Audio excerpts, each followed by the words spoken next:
Welcome, everybody, to the latest edition of the Ultimate Cleveland Guardian Show. I'm Adam the Bull. Zach Meisel is going to join me live in just a minute. He is down in Goodyear, Arizona. It's the start of spring training, just underway. We are, the game started on Saturday, so it's day 3 of games today. And it's the first Ultimate Cleveland Guardian Show since the Jose Ramirez contract extension. Coming up, Zach Meisel, as I said, will join me live from Goodyear, Arizona, where the reason we started 5 minutes late, the reason Zach's still not with me is because Rhys Hoskins is holding a press conference. The Guardians have announced they've signed him to a minor league contract. If he makes the big league team, which I said just now on Twitter that he was 100% going to make the team. I'll say 99%, I'll leave the 1% possibility that something weird happens. And Rhys Hoskins was supposed to speak to the media about 15, 20 minutes ago. It got delayed, so Zach's been held up.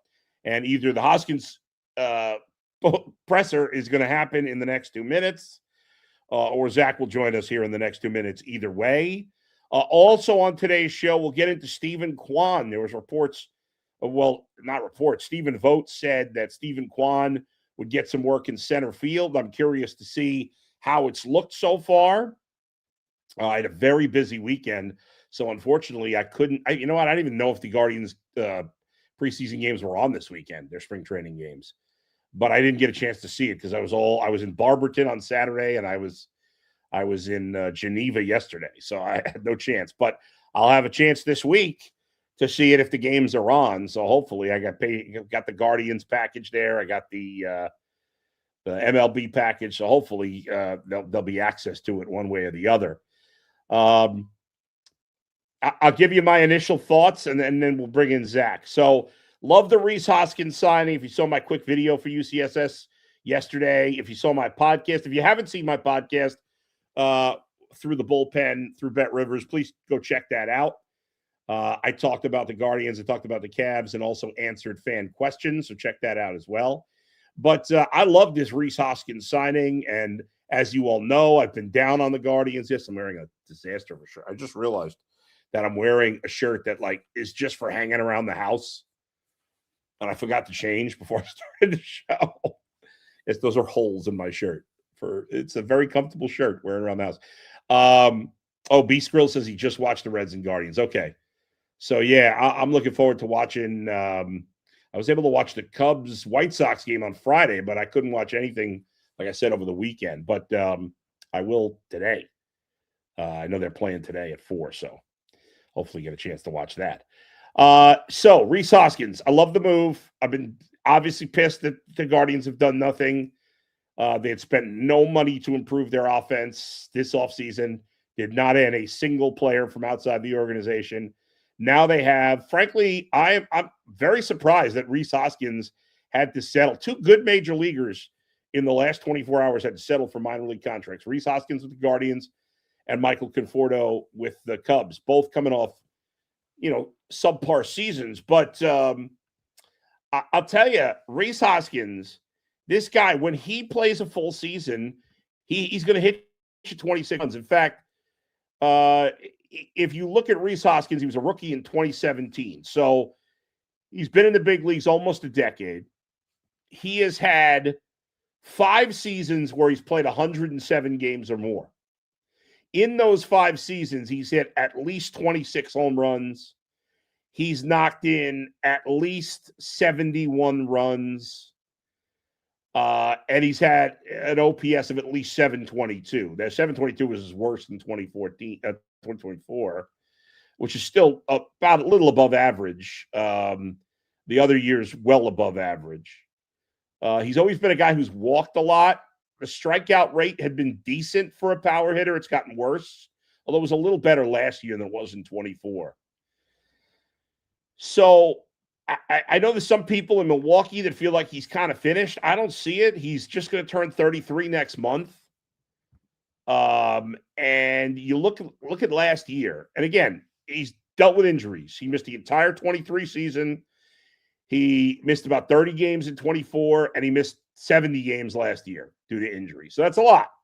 But it's a minor league contract. If he makes the team, it's only $1.5 million guaranteed. There's incentives, but he's only going to hit those incentives if he plays well, and then you don't care. Let's say he's a total disaster. He's washed up. He sucks. Okay. Even if you put him on the major league roster and that happens, it costs you $1.5 million. It's zero. This is a zero risk, and I think, frankly, very high reward move. It was just 2024 that he hit 26 homers, drove in 82. That's in 131 games. Last year, in April and May, he was playing at an all-star level. Through the end of May, he had an OPS in the mid-800s. And I think he had 10 home runs at the end of May. And then in June, he was terrible. And then he got hurt and missed the rest of the season. I don't know if he was already hurting in June because he had like a 500 OPS. But for his career at age 30, again, 8 years in the big leagues, he has an 820 career OPS. That's well above average, 120 OPS plus. Even last year for the season in the 90 games, a 748 OPS and 108 OPS plus. That's above average. And even if he's just above average, that's better than a lot of the other spots in the lineup. Zach Meisel is here with us live from Goodyear. There he is. Hey, Zach. What's up, Bull? I just realized I don't need the headphones. I'm used to wearing them, but I don't need them. Now we can see more of your pretty face. Yeah, that's right. Thank you. So what happened? Rhys Hoskins was supposed to have a press conference. He never showed up? Press conference with the three reporters here, but who is it? You, Hoinsey, and Tim Stebbins? Tim Stebbins, yeah.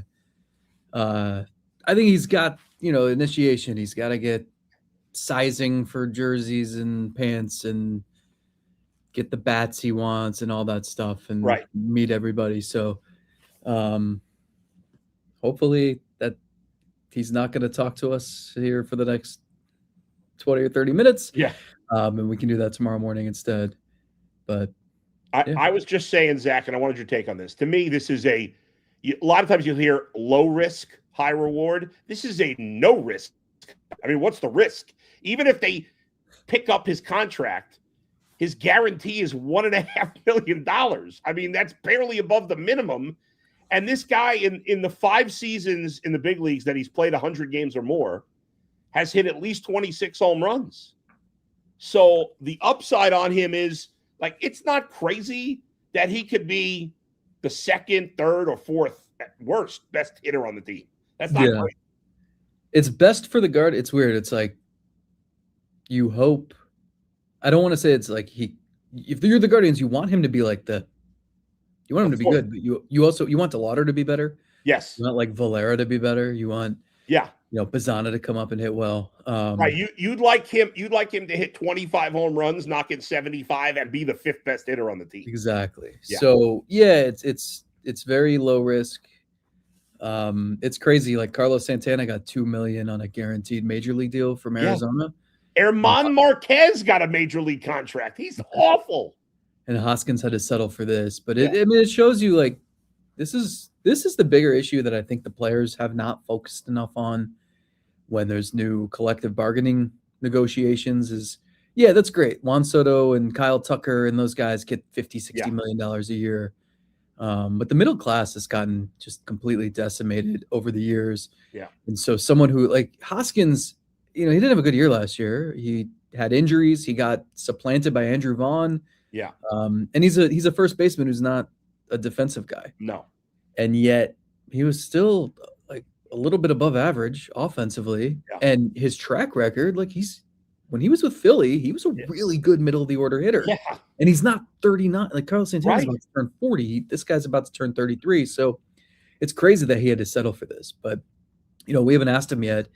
But I do wonder if it's just part of it is, let me come to Cleveland where I know I'm going to get daily at bats or close to it, and I can hit in the middle of the order and, maybe parlay that into another decent contract. But for the Guardians, it's a no-brainer. Even if, like you said, if he's been about league average the last 2 years. Well, league average on this team last year would have been the 3rd best hitter in the lineup. That's right.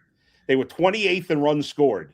He's not going to be a negative on that. And, Michael Conforto had a bad year. He signed a minor league contract, too, in the last 24 hours. So he's also right-handed.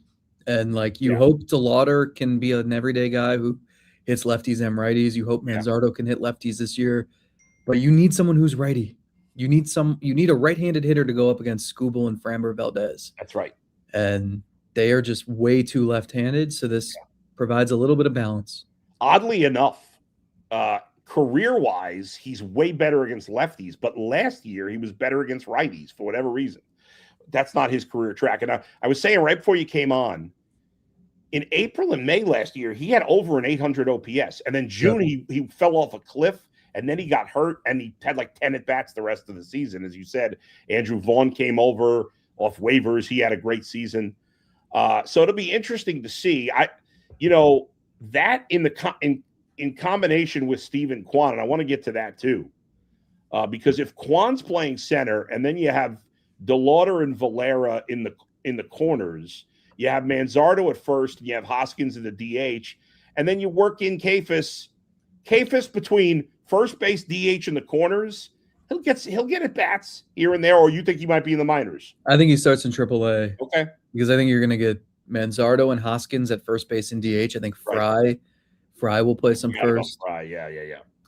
And then in the corners, like DeLauder, Valera, Nolan Jones, it doesn't really leave much room for Kefis, at least at the outset.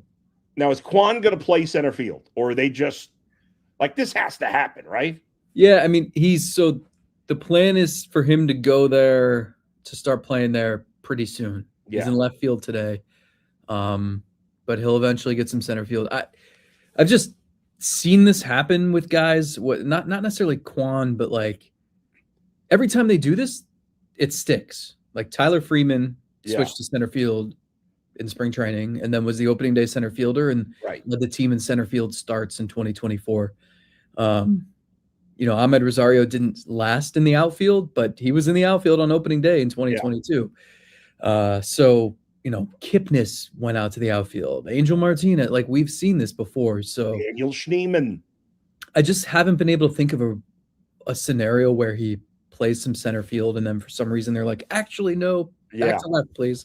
Right. And I think it makes sense. They've had no stability in center field. Right. When they did have stability in recent years, it was Miles Straw. Like they can do better than that, right? Yeah. So if there are not a ton of guys in this lineup who are slam dunk everyday players. Kwan is one. And so if you stick him in center, it's easier to mix and match in left and right. That's right. And then you don't have to worry about center field. Yeah, absolutely. And the big thing here is DeLauder is not really a center fielder. He's a corner outfielder.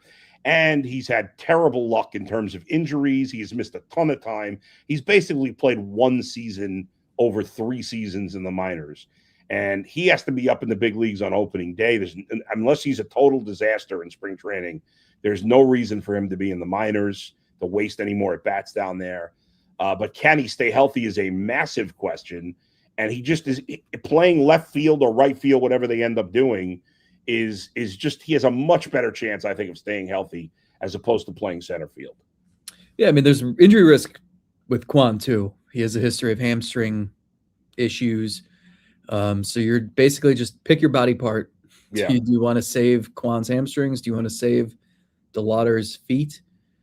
Valera's had injury issues. He could be in the other corner. So I don't know. Maybe they just need to load up on like sinker baller pitchers so that it's just ground balls on the infield and those outfielders don't have to move.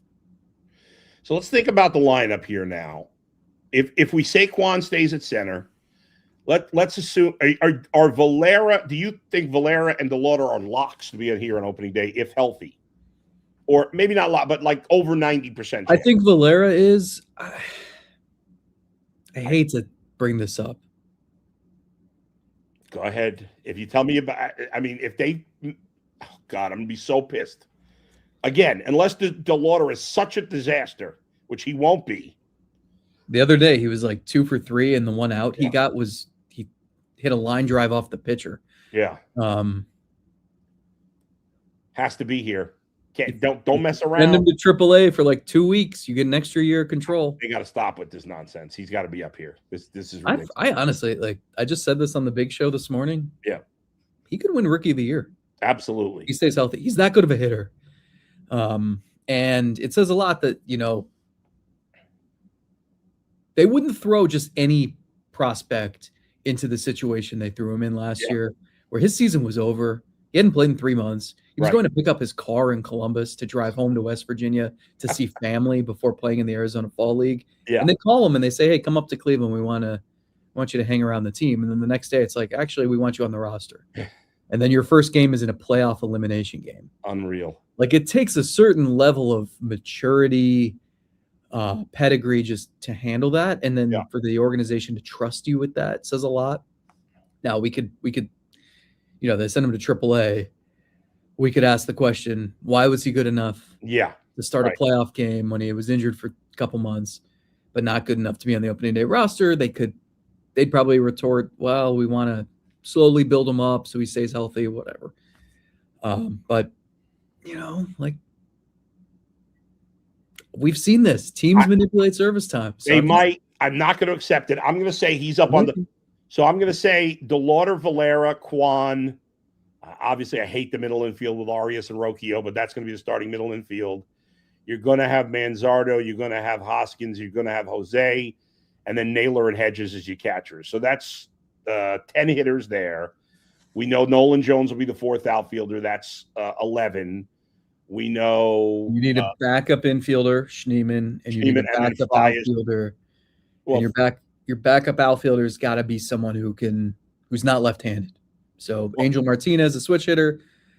Stuart Fairchild. Wait, 5 bench players or 4? Isn't it 4? Yeah. Right. So the 4 bench players. Oh, you're saying Nolan Jones is your backup outfielder? Yeah. I mean, what else? But that's part of why I'm not. There's one too many people here. Well, because you can't, because it would have to be Nolan Jones, Hedges, Fry, and then either Martinez or Schneemann. If you want to keep Martinez and Schneemann, you got to trade Jones. I don't know. I don't know if anybody's taking him, or I can't. You can't put the Lauder in the minors because you don't know what to do with Nolan Jones. Oh, of course. Yeah, no. right. But it's a convenient excuse. Yeah. Stuart Fairchild is going to be part of this competition just because he's a right-handed outfielder who can play all 3 spots. They're going to say Jonathan Rodriguez is a contender because he hits right-handed. Yeah. Angel Martinez with his versatility is an option. So, the guys that they've already spoken very highly of that I feel confident about would be Schneemann, Valera. I'm talking guys who might not be super obvious to the fan. So we'll see. Someone's going to get hurt. Right. If everybody's healthy, is Fry healthy and ready to go? He is. Is he 100% on the roster? I think so. He caught yesterday. It's his first time catching in like a year and a half. Yeah. So he's going to catch a bunch. Then he's going to mix in first base. It helped them if he could play in the outfield, which they're hesitant to commit to that for now. Right. But if he could play right field, then you can carry. You don't need Fairchild or Rodriguez or one of those guys. But I don't see how they keep one of those guys anyway.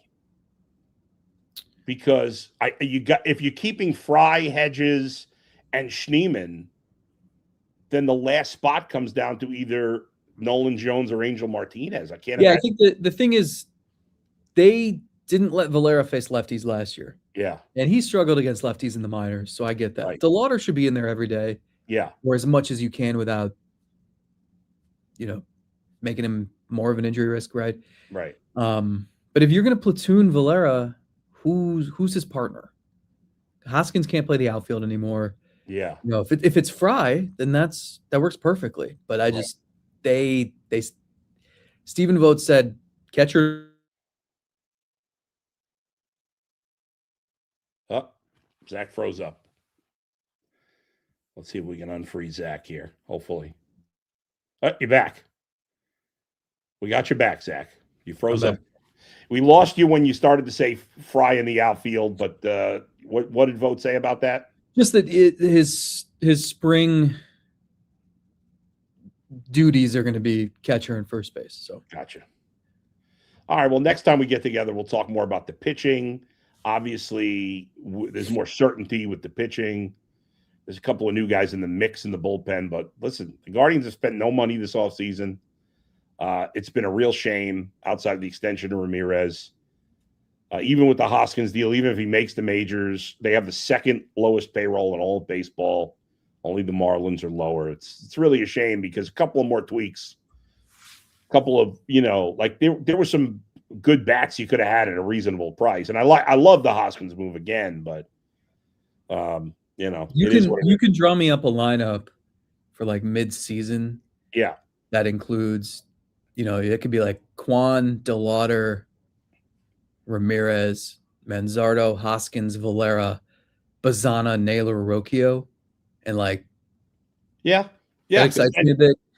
But that's leaning on some young guy. Like there's no margin for error still. Yeah, and I would just feel better about it if you had like one more proven veteran. Yep. Whether it's Brendan Donovan or one of the outfielders. Oh, Brendan Donovan would have been perfect because they need, that's where they're weak is in the middle infield, and I still don't understand that. Like, who ended up trading for him? I can't remember now. Seattle. Yeah, like what did Seattle gave up? Very little. They gave up the ambidextrous pitcher who I think might not be pitching for both sides anymore. And Ben Williamson, I think, was on the big league team. I mean, nothing. The Guardians got plenty of players. Like I don't know. They didn't have to give up an elite prospect, is what I'm saying. I think the frustrating thing, Bull, is I think there's a lot of exciting young talent, especially on the hitting side. First of all, I think the bullpen is going to be awesome. Yes. Might not be right away, but like your boy Cody Hoyer looks really good. And that guy he would look like something special when he first came up with the White Sox, and he's been hurt for like 5 years. He looks really good. He's healthy. Big dude. Yeah. Like Andrew Walters has closer stuff, but he's going to be late because he missed last year with injury. Like you can, like if Espino's part of the bullpen later on, like the bullpen in the second half could be nuts. Yeah. And my boy Joey Cantillo is going to have a big year this year. Yeah, that's my breakout pick as well. Yeah. So like you could make an argument the pitching could be great. Yeah. And I there's a lot to be excited about. Like this Ralphie Velasquez kid, like he could be their first baseman next year and be just an awesome hitter. And like I think the world of DeLauder. I think I'm high on Valera. Like there's a lot to be excited about. Bazana was the first overall pick. Yeah. But you could have done more. Yep. Like you could have had your cake and eat it too. Yes. And Jose's 33 years old, and it's like I don't want to talk about what the lineup could look like in 2 years. I want to talk about what the lineup it looks like right now on the heels of back-to-back division titles. Yeah. And they didn't do much of anything to improve it. All right, let's look at just get a couple of comments here, and then we'll say goodbye for the day. Chambo's Kick says, "Hey, Bull, do you want the Dodgers to win it all again this year? That way there's more pressure for a lockout to make sure we have a salary cap." No, I don't want the Dodgers to win it all again this year. The Dodgers are not the bad guys, frankly. The Guardians, the Marlins, the teams that don't spend, they're the bad guys here. But the system does need to change. Whoever you blame, the system needs to change. I'm always a big pro-union guy. Not here. The players are tone deaf with their comments so far. The players are trying to pretend there's parity in baseball. There's not. It's misleading. The nature of baseball lends towards parity. Yes, there's been more champions, but that's just the nature of the game. In football, the domination is not based on market. It's based on players. Whereas in baseball, the domination, when it happens, is based on market and players, but the market matters more. Kansas City, you had Kansas City has been dominant. The Bengals went to the Super Bowl. These markets can't be dominant. It's about the teams that's in football, it's not who's got the biggest market so they can spend the most money. We could talk about this for hours, and we have, one example is driving around here, and once in a blue moon, I've had Phoenix Sports Talk on. Yeah. They talk a little bit about, they were talking about the Diamondbacks bullpen one morning, and I'm like, I was shocked. Like I almost drove off the side of the road because I'm like, this would never happen in Cleveland. Yeah. Or anywhere really. I talk about bullpens. What are you talking about? But we just dropped Cody Hoyer, and I think some people's brains exploded. Yeah, nobody knows who he is. Yeah. But for the most part, they're talking Kyler Murray. They're talking Marvin Harrison. They're talking the draft. They're talking their new coach. And football, is king in this country, and I get it, and I love it too. But the things that they have done is they've kept that sport relevant around the calendar in every market. Baseball has become so regionalized, and in at least half of the markets, it's irrelevant in the winter. Yeah. So how do you get it so that Cleveland fans actually want to talk baseball in December and January? How do you get it so that it's like that everywhere? Like in Kansas City, they're not talking Royals in December, but you better believe that they're talking Chiefs in March, right? No, So there's only a handful of places where they're talking baseball in the winter: Chicago, New York, St. Louis, LA, maybe a little Boston. That's about it. That's a big part of what needs to change. And the way to change it is to, you're going to have players fighting players in this, because I think the little guy, like we talked about Rhys Hoskins, he should not be settling for a minor league deal. No. And you're going to have owners fighting owners. Yeah. Because the small market owners and the big market owners aren't aligning on this. So that's why it could be lengthy, a lockout. But, we'll see. Thank you, Cocarex, for not judging me for wearing my comfy home shirt. Are all the Guardians games on TV? I haven't. I was away all weekend, so I couldn't watch anything. But no, I think there's only, I want to say there's 10, and like 8 of those are through the other team's broadcast. Well, I have that because I bought the Guardians TV and I bought the MLB package. Yeah, I have no idea how any of that works. It seems confusing. I like to watch it. It's hard to lock into spring training games, but I like to have it on, even if I'm not, locked into every single pitch. Everybody got to take, people lose their mind with preseason in the NFL. Sometimes people do with baseball. Spring training stats, take them with a massive grain of salt. Massive. Let's see. Somebody asked, he also asked, is Hoskins a better defensive first baseman than Manzardo? They're both pretty bad. Yeah. Hoskins, not Haskins. I mean, the whole point of Manzardo putting on all the muscle was so that he would just be physically more able to not wear down. Mm-hmm. I don't know if he's more nimble, but it's neither guy's winning a Gold Glove. No. Let's see. I think that there was one other I wanted to read.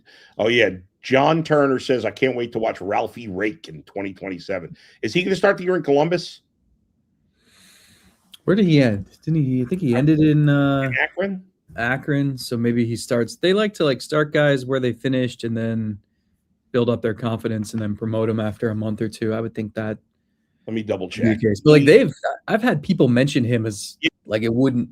This was before the Hoskins signing, but wouldn't be the craziest thing in the world if he debuted late this year. He played 28 games in Akron to end the season. His slash line was 330, 405, 589.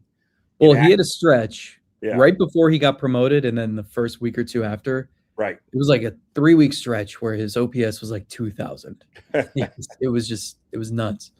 He had 22 homers in 544 minor league at-bats between A ball and Double A. And once he was in Double A, he was 3.5 years younger than the average player at Double A. So, he's a first-round pick just 3 years ago. The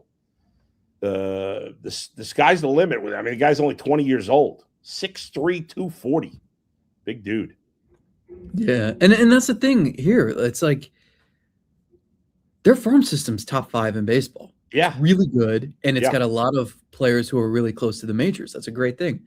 But I don't want to be focusing on that when they've won the division 3 or 4 years, and it's about trying to get over the hump, not what they might look like in 2029. Yeah. Well, hopefully, if they are a legit contender this year, they will spend some money. I mean, you'd think they would at the trade deadline if they need a proven hitter, which I'm sure they will, because they're going to have excellent pitching. The starting rotation will be good. The bullpen will be very good. They're going to need another bat, most likely at some point. You know what? If they don't, great. That'll be a major shocker. But if they do, they're going to have to go get one, and there'll be guys to get at the deadline. We'll see. Long way from that. Thanks, everybody, for watching us today. Zach, hopefully you can still catch a minute with Rhys Hoskins. Zach and I will be back. We're not sure yet. Once the season starts, we'll be on every week. But for now, we're going to kind of play it by ear, depending on what happens with the Guardians. So we'll see.